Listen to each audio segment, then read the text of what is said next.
주 이름으로 축복합니다. 강청하는 기도라는 제목으로 함께 은혜를 나누시겠습니다. 오늘 본문 8절을 보면은 강청이라는 말이 나옵니다. 간절히 청한다는 의미입니다. 세번역 성경에 보면은 귀찮게 졸라댄다 라는 말로 표현되고 있습니다. 인간관계에 있어서 강청하는 것은 때로는 무례한 행위로 여겨지기도 합니다. 그래서 강청하는 사람은 얼굴이 두꺼운 사람, 상식이 없는 사람으로 간주되기도 하는 것입니다. 한 제자가 예수님께 기도를 가르쳐 주기를 부탁했습니다.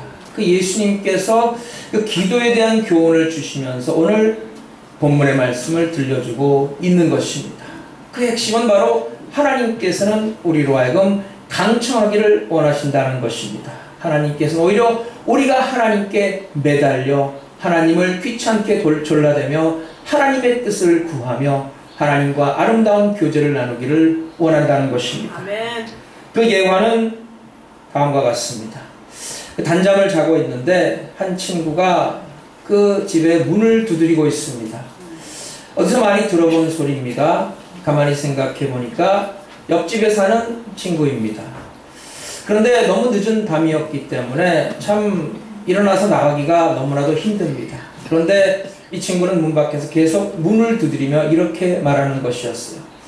이복의 친구, 집에 혹시 떡이 있거든 떡 3덩이만 좀 빌려주게. 이 밤에 나와 절친한 친구가 찾아왔는데 대접할 게 있어야 말이지. 그 오랜 여행 동안 참 피곤하고 시장한 모양인데 그냥 재울 수가 있어야 말이야. 그래서 참 이렇게 간청하니 실례를 무릅쓰고 왔으니 좀 떡 3덩이만 좀 빌려주도록 하게. 근데 그 집 안에 있는 사람이 그 말을 듣고 이렇게 말했어요. 이보게 지금 도대체 몇 시인 줄 아나? 지금 우리 온 가족이 다 자고 있는데 어떻게 내가 떡을 꺼낼 수가 있겠는가? 그러니까 오늘은 그냥 돌아가고 내일 아침에 다시 오게. 여러분, 고대 중동 지방의 그 방은 되게 큰 방 하나로 이루어져 있습니다. 그래서 온 가족이 거기서 함께 먹고 마시고 살고 또 잠잘 때는 다 같이 잡니다. 심지어는 종들도 같은 방에 잔다고 합니다. 낮에는 뭐 주방 겸 거실, 저녁에는 뭐 침대를 깔고 이불을 덮으면은 바로 침실이 되는 것입니다. 그 뭐 떡 3덩이 내주는 게 문제가 아닙니다. 뭐 온 가족이 다 함께 섞여서 자고 있기 때문에 참 뭐 하나 꺼내려면은 그 밤에 사람들 다 깨워야만 합니다.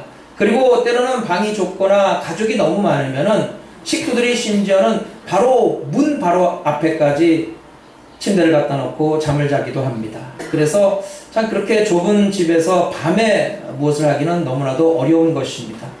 그런데 이 사람은 계속해서 막무가내로 그 집 문을 계속 두들기면서 좀 도와달라고, 떡 3덩이를 빌려달라고 하는 것입니다. 그런데도 이 친구가 계속 두들기는데 저러다가 그냥 지치면 가겠지. 아무 대꾸도 하지 않았는데 뭐 질칠 줄을 모르고 막무가내로 그냥 계속 문을 두들기니까 참다 못한 그 집의 아내가 이렇게 말했어요. 여보, 저 사람 아주 작정하고 두들기나 봐요. 빨리 줘서 보내요. 또 자고 있던 아이들도 깨어나서 말했어요. 아빠, 시끄러워서 잠을 잘 수가 없어요. 그런 와중에도 이 사람은 계속해서 두들기는 거예요. 결국 모든 가족이 다 깨어났고 그 문을 열기 위해서 문 앞에 있는 침대를 치웠어요. 그러면서 이제 그 안에 있는 주인이 떡 3덩이를 꺼내들고 문을 열면서 이렇게 말했어요. 여보게 친구, 정말 자네 지독하구만 그래. 웬만하면 그냥 물러갈 텐데 그렇게 귀찮게 굴고 그렇게 막무가내니 이 떡 3덩이가 있으니까 가져가도록 하게.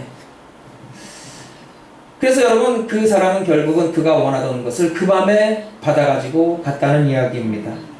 예수님께서 말씀하시기를 비록 벗됨을 인하여서는 일어나 주지 아니할지라도 그 강청함을 인하여 일어나 그 소용대로 주리라. 예수님께서는 이 비유를 통해서 우리가 기도할 때 가져야 할 자세에 대해서 분명히 말씀하고 계십니다. 그것은 바로 강청하는 것입니다. 그러니까 오늘 우리가 이 강청하는 기도의 자세를 배워서 우리의 기도에 응답받고 하나님의 은혜와 축복으로 충만한 성도가 될 수 있기를 간절히 소원합니다. 첫째로 우리는 하나님이 아니면 안 된다는 간절한 마음으로 기도해야 합니다. 그 무엇을 기도해야 할지, 하나님께서 어떠한 기도를 들어 응답하시는지 잘 알고 있는 사람이 있습니다. 그래서 기도할 때는 먼저 하나님의 나라와 하나님의 의를 구해야 한다고, 기도할 때는 내 뜻이 아니라 하나님의 뜻을 우선으로 해야 한다고, 욕심으로 구해서는 안 된다고, 그리고 기도할 때는 먼저 하나님께 감사를 드리고 내 잘못을 회개한 다음에 원하는 것을 구해야 응답받는 기도를 드릴 수가 있는 것이라고 참 알기는 잘 아는 그런 사람들이 있습니다. 그런데 문제는 그 기도에 하나님의 응답이 거의 없다는 것입니다. 왜 그렇습니까? 무엇을 구해야 하는지를 알기는 아는데 그것을 어떻게 구해야 하는지 모르기 때문입니다. 바로 그 기도에 간절함이 없기 때문입니다. 그러니까 그 기도해야 할 방향은 잘 정했지만은 그 방향으로 나아갈 힘이 없는 것입니다. 또 어떤 사람은 정말 간절하게 기도합니다. 얼마나 간절하게 기도하는지 하나님께서 도저히 들어 응답해 주지 않으면 안 될 정도로 그렇게 열심히 구합니다. 그런데 그 사람도 하나님의 응답이 없습니다. 왜 그렇습니까? 하나님께서 들어주실 수 없는 기도, 도저히 말도 되지 않는 그러한 것을 구하기 때문입니다. 그래서 기도의 내용에 문제가 있다는 거예요.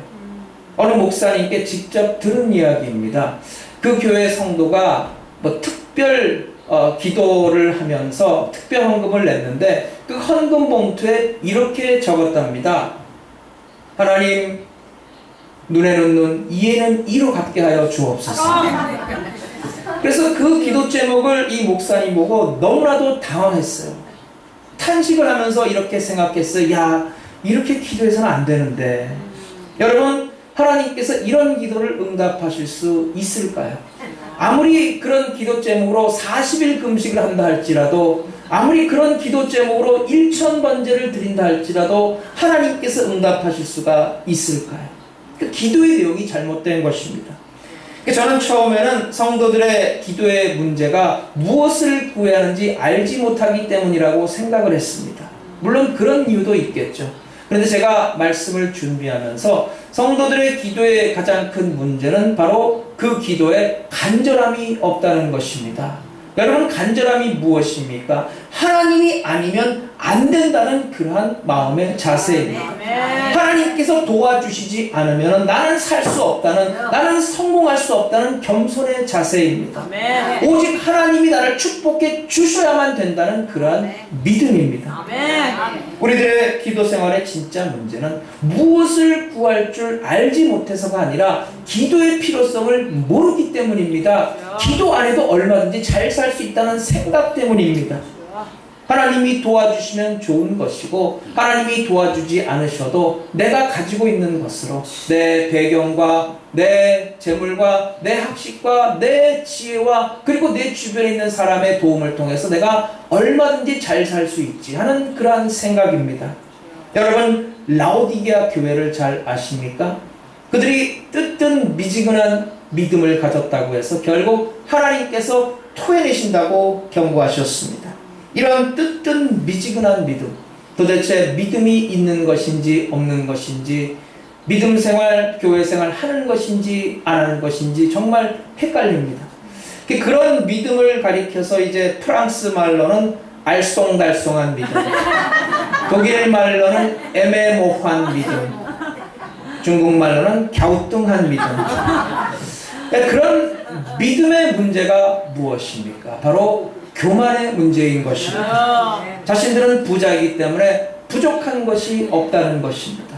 하나님이 아니라 자신들이 가지고 있는 돈이 자기들의 삶을 책임져 준다고 생각하는 것입니다. 하나님이 아니라 자기들의 든든한 직장이 자기들의 필요한 모든 것을 채워준다고 생각하기 때문입니다. 하나님이 아니라 자신들의 배경과 가문과 그리고 모든 인맥이 자신의 삶을 보장해 준다고 생각하기 때문인 것입니다. 여러분, 우리는 어떻습니까? 정말 하나님이 내 인생을 책임져 준다고 믿고, 정말 하나님께서 나를 축복해 주셔야 한다고 믿고, 정말 하나님께서 내 삶에 모든 필요한 것을 채워주신다는 믿음이 있습니까? 아멘. 여러분이 그런 믿음이 있습니까? 아멘. 그렇다면 우리는 하나님께 간절히 기도해야 합니다. 아멘. 여러분, 하나님께서 나의 삶에 모든 것을 채워주시고, 내가 필요한 것을 하나님의 선한 길로 인도해 주시고, 하나님께서 내 삶을 보장해 주신다는 믿음이 있는데 어떻게 하나님께 미지근하게 기도하겠습니까?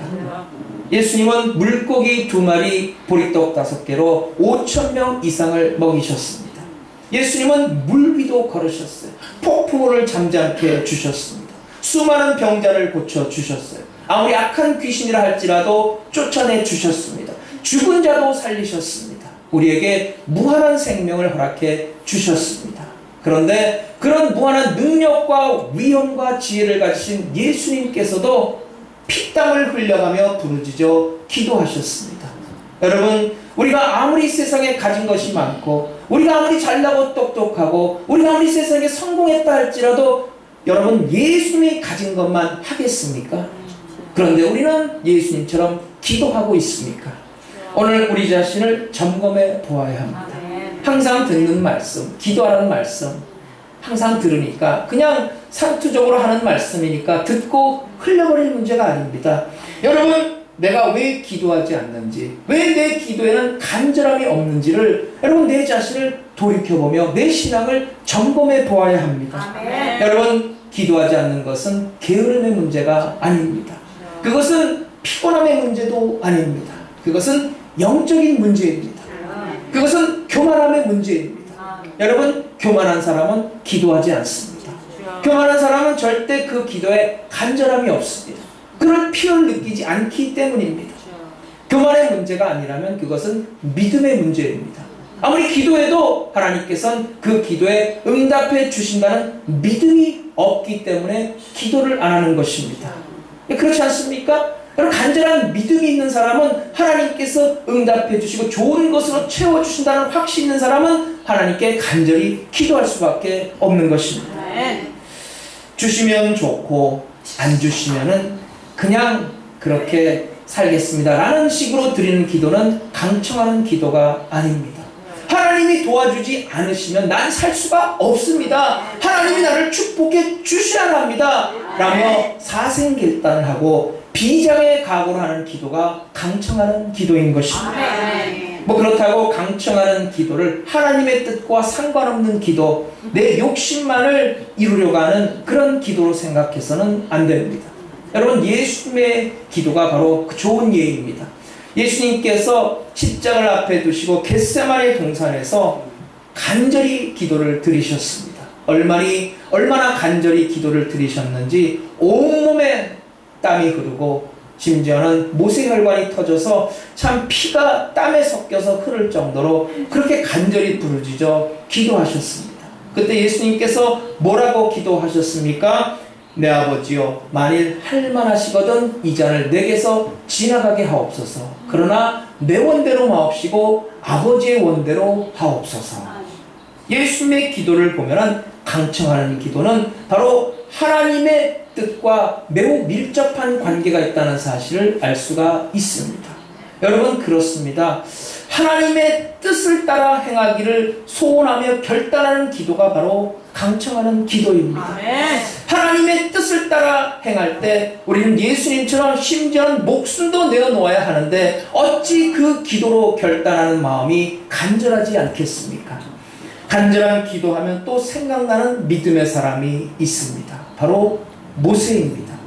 그 이스라엘 백성들이 그 모세가 시내산에서 40일 동안 금식 기도할 때 그 산 아래에서 금송아지 우상을 만들었습니다. 하나님께서 그들의 불신앙의 모습을 보시고 진노하시고 그들을 멸망시키기로 결단하셨어요.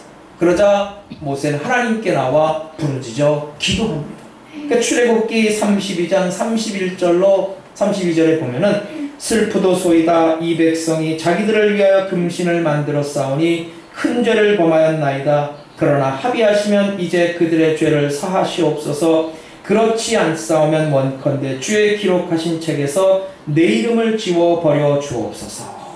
주의 기록하신 책에서 자기의 이름을 지워달라는 것은 구원에서 제외되는 것을 가리킵니다. 그러니까 모세는 이렇게 기도하는 거예요. 하나님, 내가 구원받지 못해도 좋습니다. 그러나 그 대신에 이 이스라엘 백성들의 죄만큼은 용서하여 주옵소서. 여러분, 얼마나 간절한 기도입니까? 이런 간절한 모세의 기도에 하나님께서 두 손을 드셨습니다. 간절한 기도를 통해 극적으로 구원받은 이야기가 또한 요나서에 나오고 있습니다. 그 이야기는 바로 그 아수르라는 나라의 수도 니느웨에 사는 백성들의 이야기입니다. 그들의 죄가 극에 달했을 때 하나님께서 이스라엘의 요나 선지자를 그들에게 보내셔서 그들에게 하나님의 심판을 선포하게 하셨습니다. 그때 그 이스라엘 백성들이 아닌 그 이방 나라 니느웨 백성들이 그 요나 선포한 그 말씀을 듣고 그들이 회개하며 자복하며 하나님 앞에 간절히 부르짖어 기도했다는 것입니다. 여러분, 왕이 굵은 배를 안고 죄에 앉아서 하나님께 회개합니다. 얼마나 놀라운 모습입니까? 뿐만 아니라 모든 백성들이 금식을 하게 되는데 오히려 참 하나님 앞에 나와서 양이나 소들까지 전부 다 굵은 배를 입히고 하나님 앞에 부르짖어 회개하며 기도했습니다. 얼마나 아름다운 모습입니까? 바로 그 기도하는 그들의 모습을 보시고 그들의 그 간절한 회개의 모습을 보시고 하나님께서 그 심판을 취소하셨던 것입니다. 사람들이 하나님께서 왜 자기의 기도에 응답해 주시지 않나 궁금하게 생각합니다. 왜 내 기도는 응답이 없냐고 절망하기도 하고 불평하기도 합니다. 그러나 여러분, 우리가 지금까지 해온 기도를 한번 돌이켜 보십시다. 과연 우리가 간절하게 기도했습니까? 우리가 얼마나 하나님의 나라와 하나님의 의를 위해서 간절한 마음으로 하나님의 뜻을 이루기 위해서 하나님 앞에 부르짖어 기도했습니까? 여러분, 예수님이니까 그렇게 기도하셨다고 치십시다. 모세는 위대한 사람이니까 우리의 믿음보다 더 나으니까 당연히 그렇게 했다고 그냥 넘어가십시다. 그런데 여러분, 하나님도 알지 못하는 이방 나라 니느웨 백성들이 그렇게 하나님 앞에 부르짖어 기도했다는데 여러분, 과연 어떠한 생각이 드십니까?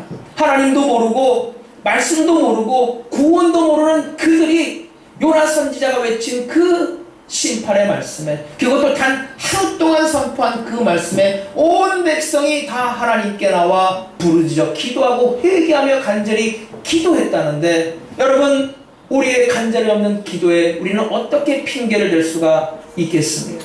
여러분, 하나님을 모르고 기도의 능력도 모르는 그들이 하나님 앞에 그렇게 부르짖어 기도했다면 오늘 우리의 기도는 어떠해야 하겠습니까? 여러분 현재 겪고 있는 그 고난 중에 승리하도록 여러분 간절히 기도하고 있습니까? 여러분의 가족의 구원을 위해 간절히 기도하고 있습니까? 여러분의 방황하는 친구를 위해 간절히 기도하고 있습니까?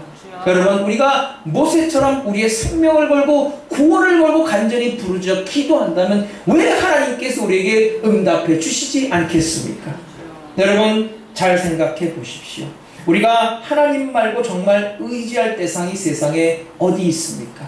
여러분, 하나님처럼 우리의 삶을 책임져 주실 분이 또 어디 있습니까? 여러분, 우리가 세상에 믿고 있는 그 대상이 우리의 삶을 끝까지 책임질 수 있습니까? 많은 사람들이 얘기하기를 부모가 자식을 책임져 주고 그리고 남편이 아내를 책임져 주고 사장이 직원을 책임져 준다고 말합니다. 그러니까 하나님께서 그런 모습을 보시고 웃으실 거예요. 아니, 자기 하나도 책임져 주지 못하는 사람이 세상 그 누구의 인생을 책임져 준다는 말인가? 그렇게 말하실 거예요. 물론 부모로서, 남편으로서, 또 사장으로서 감당해야 할 책임이 있는 것이 사실입니다. 그러나 어느 누구도 한 사람의 인생을 끝까지 책임져 줄 수는 없는 것입니다. 여러분, 한번 생각해 보십시오. 갑작스러운 사고, 질병, 그 마음의 방황을 누가 책임져 줄 수가 있겠습니까? 갑작스러운 천재지변이 일어났을 때 누가 그것을 책임져 줄 수가 있겠습니까? 나이가 들고 늙어지고 연약해지는 것을 누가 책임져 줄 수가 있겠습니까? 죄의 문제, 사망의 문제, 심판의 문제를 도대체 누가 책임져 줄 수가 있단 말입니까? 여러분, 이것을 우리가 깨닫고 나면은 우리가 세상에 의지할 분은 오직 하나님 한 분뿐이라는 사실을 깨닫게 되는 것입니다. 우리가 아무리 잘났고, 우리가 아무리 많은 것을 가졌고, 우리가 아무리 세상에서 잘 나간다 할지라도 결국 우리의 삶을 은혜 가운데 인도해 주시고 책임져 주실 분은 하나님 한 분이라는 사실을 고백하지 않을 수가 없는 것입니다. 여러분, 그런 하나님께 우리가 간절히 기도하지 않을 수가 없는 것입니다. 오늘 시간에 이 말씀을 통해서 간절한 기도를 회복하는 성도가 되시기를 바랍니다. 둘째로, 우리는 인내심을 가지고 끈질기게 기도해야 합니다. 여러분, 간절하게 기도했는데 응답이 없습니까? 열심히 기도했는데 하나님께서 얼마나 과묵하신지 대답이 전혀 없습니까? 여러분, 중간에 포기하지 마십시오. 여러분, 강청하는 기도는 간절하게 기도하는 것뿐만 아니라 끈질기게 기도하는 것입니다. 여러분, 응답 받을 때까지 포기하지 않고 끈질기게 기도하는 것이 바로 강청하는 기도입니다. 오늘 본문 8절을 보면은 그 사람이 떡 3덩이를 준 이유가 나와 있습니다. 비록 벗됨을 인하여서는 일어나 주지 아니할지라도 그 강청함을 인하여 일어나 그 소용대로 주리라. 잠자고 있던 사람이 일어나서 떡을 준 이유가 무엇입니까? 친한 친구였기 때문입니까? 아니면 강청했기 때문입니까? 강청했기 때문이었어요. 8절 말씀을 가지고 이런 예를 들어볼 수가 있습니다. 지금 이 사람이 그 집에 찾아오기 방금 전에 다른 친구가 똑같은 이유로 떡 3덩이를 빌려달라고 찾아왔습니다. 그런데 그 친구는, 나중에 찾아온 친구는 비교도 안 될 정도로 이 엄청나게 친한 친구 사이였어요. 이 친구가 찾아와서 같은 이유로 떡 3덩이를 달라고 간절히 문을 두들기며 요청을 했어요. 그러자 그 안에 있던 친구가 이렇게 말했어요. 이복의 친구, 참 자네가 와서 반갑긴 하지만 우리 지금 다 자고 있다네. 지금 도저히 자네에게 그걸 꺼내줄 수가 없으니까 내일 오도록 하게. 그러니까 이 밖에 있는 친구가 그렇군, 다 잠을 자고 있는데 정말 미안하게 됐네. 그래, 내가 다음날 다시 오겠네 하면서 포기하고 돌아갔어요. 그런데 나중에 찾아온 친구는 계속 문을 두들기는데 아무리 안에서 얘기를 해도 포기하지 않고 물러나질 않는 거예요. 그러니까 그 안에 있던 친구가 이렇게 말했어요. 이복에, 자네가 오기 방금 전에 나랑 절친한 친구 길동이도 그와 같은 이유로 나에게 찾아왔지만 내가 그냥 돌려보냈네. 자네 길동이가 누군지 알지? 나랑 가장 친한 친구 길동이도 내가 그냥 돌려보냈는데 내가 자네에게 떡을 줄 것 같은가? 그러니까 그냥 가게. 그런데도 밖에 있는 이 친구는 물러서지 않고 계속 문을 두들기며 죽기 살기로 떡을 달라는 거예요. 그러니까 이 안에 있는 사람이 정말 두 손 두 발 다 들었다는 듯이 떡을 건네주면서 이렇게 말했어요. 야, 길동이도 그냥 포기하고 돌아갔는데 정말 자네 지독하네. 여기 있네, 이 떡 가지고 가게. 여러분, 본문 8절 말씀의 의미를 잘 알겠습니까? 하나님께서는 우리의 모든 필요를 채워주십니다. 그러나 하나님께서 우리의 필요를 채워주시는 것은 그냥 채워주시는 것이 아니라 반드시 우리의 기도라는 통로를 통해서 채워주신다는 것입니다. 기도하지 않으면 하나님께서 모르십니까? 물론 하나님은 아십니다. 우리가 구하지 않아도 하나님께서는 우리의 모든 필요를 속속들이 다 알고 계십니다. 그럼에도 불구하고 하나님은 우리에게 구하라고 말씀하십니다. 왜 그렇습니까? 그것이 바로 하나님께서 역사하시는 방법이기 때문입니다. 어떤 사람은 필요한 것을 구하는 기도를 유치한 기도라고 합니다. 정말 무식이 충만한 말입니다. 왜 그런 말을 합니까? 하나님과 우리의 관계를 모르기 때문입니다. 여러분, 하나님은 우리 아버지가 되시고 우리는 하나님의 자녀입니다. 자녀는 그 아버지께 무엇인지 구할 수가 있습니다. 왜 그렇습니까? 자녀이기 때문입니다. 다른 이유가 없어요. 자녀는 아버지께 구할 수 있는 권세가 있는 것입니다. 여러분, 그렇습니다. 기도는 하나님의 자녀에 주어진 놀라운 권세입니다. 여러분, 우리가 하나님께 이와 같이 우리의 필요를 구할 수 있는 권세를 가진 것이 얼마나 대단한 일입니까? 여러분, 한번 생각해 보세요. 여러분이 하나님을 위해 산 일이 무엇입니까? 우리는 하나님께 받은 것밖에 없지 않습니까? 생명을 주셨죠. 우리의 인생과 우리의 가정을 주셨죠. 우리의 모든 필요한 환경을 주셨죠. 우리에게 구원을 주셨죠. 예수님을 주셨죠. 죄사함을 주셨죠. 성령을 주셨습니다. 그럼에도 우리는 지금도 계속 하나님께 달라고 합니다. 왜냐하면 우리는 하나님의 자녀이기 때문입니다. 3년 반 동안 비가 내리지 않았던 이스라엘 땅에 다시 비를 내리게 한 엘리야의 기도가 강청하는 기도입니다. 그때 하나님께서 엘리야에게 이렇게 말씀하셨어요. 열왕기상 18장 1절에 보면은 너는 가서 아합에게 보이라. 내가 비를 지면에 내리리라.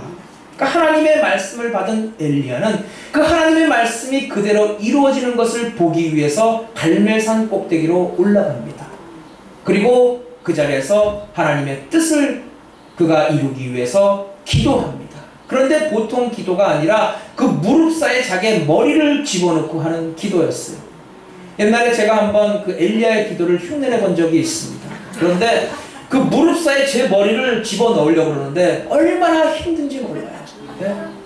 이건 완전히 고개 수준이에요. 그래서 그 무릎 사이에 머리를 집어넣느라고 온 힘을 다 빼가지고 나중엔 기도를 하나 할 수가 없더라고요. 그 엘리야가 그렇게 간절하게 죽기 살기로 기도했다는 것입니다. 그런데 그 간절한 기도가 한 번으로 끝나지 않았어요. 바다에서 조각구름이 생겨날 때까지 그는 무려 그런 기도를 7번이나 드렸다고 했습니다. 그러니까 그 기도를 통해서 하나님께서 응답하는 그 순간까지 그 비구름이 만들어질 때까지 그는 끈질기게 포기하지 않고 하나님께 기도했다는 것입니다. 이것이 바로 강청하는 기도입니다. 아멘. 엘리야의 이런 모습은 왜 우리에게 강청하는 기도가 필요한가를 보여주는 좋은 예라고 할 수가 있습니다. 비를 내리겠다고 말씀하신 분은 하나님이십니다. 그러나 하나님께서 약속하신 그 비를 내리게 한 사람은 바로 엘리야입니다. 만약 엘리야가 기도하지 않았다면 어떻게 되었을까요?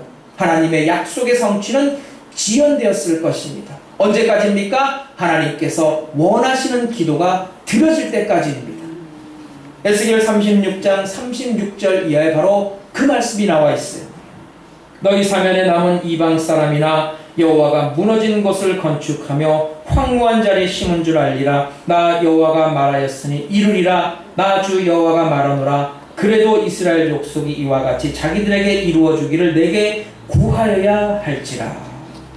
우리 생각에는 하나님께서 비를 내려주시겠다고 약속하시니까 하나님께서 알아서 내려주셔야 맞을 것 같습니다. 여러분, 그러나 하나님은 그렇게 일하시지 않습니다. 여러분, 하나님은 우리의 기도를 통해서 일하신다는 것입니다. 내가 기도하지 않으면 나를 위해 다른 사람을 기도를 시켜서까지라도 나를 위해 일하신다는 것입니다. 그러니까 나는 기도하지 않아도 잘만 살던데 아무 문제 없던데 그렇게 말하지 말라는 것입니다. 내가 모르는 기도가 있다는 것입니다. 내가 모르는 내 어머니의 눈물의 기도가 있습니다. 내가 모르는 내 남편의, 내 아내의 탄식의 기도가 있습니다.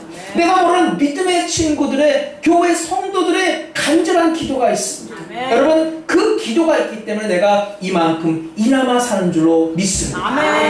여러분, 그 기도의 힘으로 산다는 사실을 잊지 마시기를 바랍니다. 그렇기 때문에 나는 기도 없이도 얼마든지 내 실력으로 잘 살 수 있다라고 생각하지 마시길 바랍니다. 하나님께서 기도를 통해 역사하신 이유가 또 하나 있습니다. 그것은 바로 하나님께서 기도를 통해 우리와 친밀한 교제를 나누기를 원하신다는 것입니다. 나이를 먹고 철이 들면은 이제는 단순히 구하는 단계에서 벗어나서 이제는 인간관계에 있어서도 부모님의 마음을 헤아리고 부모님의 필요를 채워주는 그러한 단계로 올라가게 됩니다. 그러니까 하나님과의 관계에서도 마찬가지예요. 처음에는 우리의 간절히 구하는 것을 얻기 위해 하나님께 기도하는 것으로 시작합니다. 그러다가 우리의 필요를 채워주시고 응답하시는 하나님을 체험하면서 아하, 하나님은 진정으로 나의 아버지가 되시는구나를 깨닫게 됩니다. 그렇게 체험이 쌓이고 쌓이면서 이제는 하나님과 친밀한 교제를 나누는 기도의 단계로 들어가게 되는 것입니다. 처음에는 하나님께서 주시는 그 무엇을 얻고자 기도하지만은 응답을 통해서, 확신을 통해서, 체험을 통해서 그 하나님을 알게 되는 것이고, 그때부터는 하나님과의 교제를 위해서 하나님의 얼굴을 구하는 기도를 드리게 되는 것입니다. 이제는 이제 하나님께 무엇을 얻기 위해서 드리는 것보다 오히려 하나님이 좋아서, 하나님을 만나고 싶어서, 하나님과의 기도 시간이 너무나 좋아서 하나님과 아름다운 교제를 나누고 싶어서 기도하게 된다는 것입니다. 아멘. 하나님과의 친밀한 교제를 통해서 얻게 되는 기쁨과 평안을 누리게 됩니다. 아멘. 기도 자체의 맛을 알게 되는 거예요. 아멘. 그래서 하나님께서 우리에게 기도를 명하신다는 사실입니다. 제가 LA에서 전도사로 있을 때 제가 있던 교회에 그 대학부에 한 여학생이 있었습니다. 근데 그 여학생이 성경에 되게 관심이 많았는데 특별히 히브리어를 배우고 싶어 했어요. 근데 그 교회에 이제 신학생이 몇 명 있었는데 이 여학생이 그 신학생들에게 다 찾아가서 히브리어를 가르쳐 달라고 요청을 했어요. 그런데 신학생들이 전부 바쁘다고 하면서 이 핑계 저 핑계 대면서 다 거절했는데 유독 그 신학생 중에 한 명이 그 여학생의 요청을 수락했어요. 그때부터 이제 그 여학생하고 그 남자 신학생하고 이 히브리어를 배우기 위해서 만나게 됩니다. 일주일에 한 번씩 만났는데 다른 목적은 없어요. 오직 히브리어를 배우기 위함이었어요. 그러니까 매 주마다 그 여학생은 자신이 구하는 것을 얻을 수가 있었습니다. 자신이 원했던 히브리어를 자기가 원하는 만큼 얻었어요. 응답을 받았어요. 그런데 시간이 지나면서 둘 사이에 정이 들었어요. 이제는 그 여학생이 남자를 얻게 되었다는 것입니다. 처음에는 자기가 그 신학생을 통해서 히브리어를 얻고자 했지만은 이제는 그 관계를 통해서 이제는 히브리어가 아니라 그 남자를 얻게 되었다는 것입니다.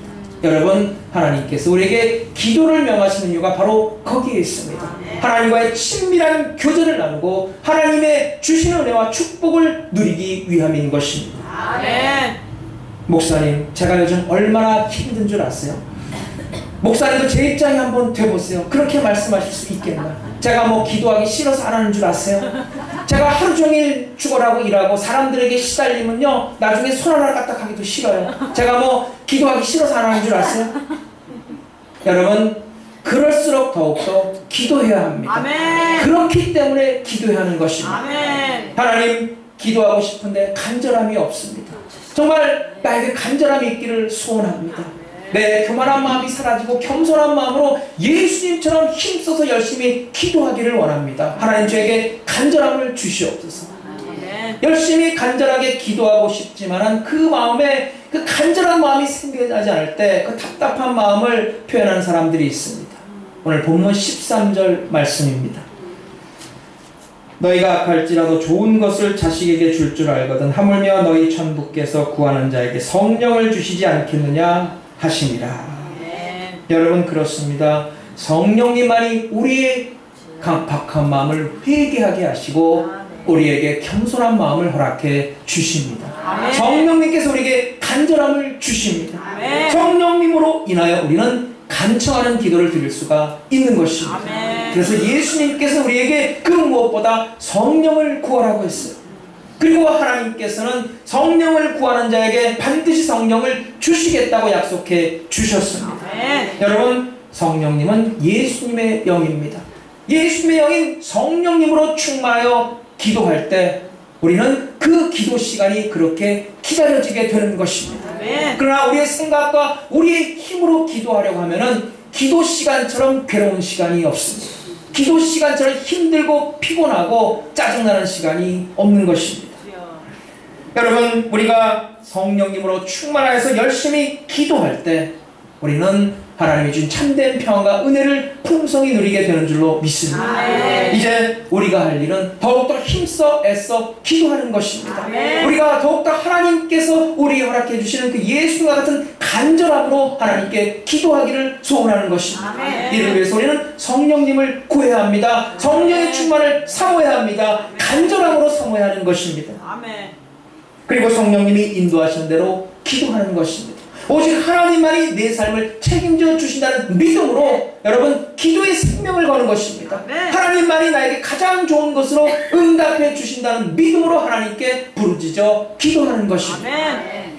제가 이 설교를 준비하면서 참 우리 교회가 예수님처럼 기도한다면 어떤 일이 일어날까 상상하면서 참 제 마음이 벅차올랐습니다. 우리가 예수님처럼 기도하면은 우리에게 어떤 충만한 은혜가 임할까? 우리가 참 가정에서 직장에서 예수님처럼 기도한다면 하나님의 어떤 놀라운 축복을 받아 누리게 될 것인가. 질병 가운데 있는 성도가, 고난 가운데 있는 성도가, 그 앞에 태산 같은 문제가 놓이는 성도가 예수님처럼 기도한다면 어떤 하나님의 역사를 체험하게 될까. 우리 교회가 예수님처럼 기도한다면 이 마오의 어떤 부흥 역사가 일어날까. 아멘. 제가 생각할 때 제 마음이 뛰기 시작했어요. 여러분은 어떠십니까? 네. 여러분은 하나님께서 간절히 기도하는 자에게 주시는 그 은혜와 축복을 생각할 때 여러분 가슴이 뛰지 않습니까? 아멘. 여러분 예수님처럼 기도하고 싶어지지 않습니까? 아멘. 사랑하는 여러분 기도하고 있습니까? 아멘. 여러분 그 기도에 간절함이 있습니까? 아멘. 여러분 응답이 더디다 할지라도 여러분 포기하지 않고 인내를 가지고 간절하게 끈질기게 기도하시기를 바랍니다. 아멘. 무엇보다 성령의 충만함을 사모하시기를 바랍니다. 아멘. 그래서 우리가 강청하는 기도를 통해서 응답받고 은혜받고 축복받아서 하나님께 영광 돌리는 승리로운 성도가 되시기를 주의 이름으로 축원합니다. 아멘.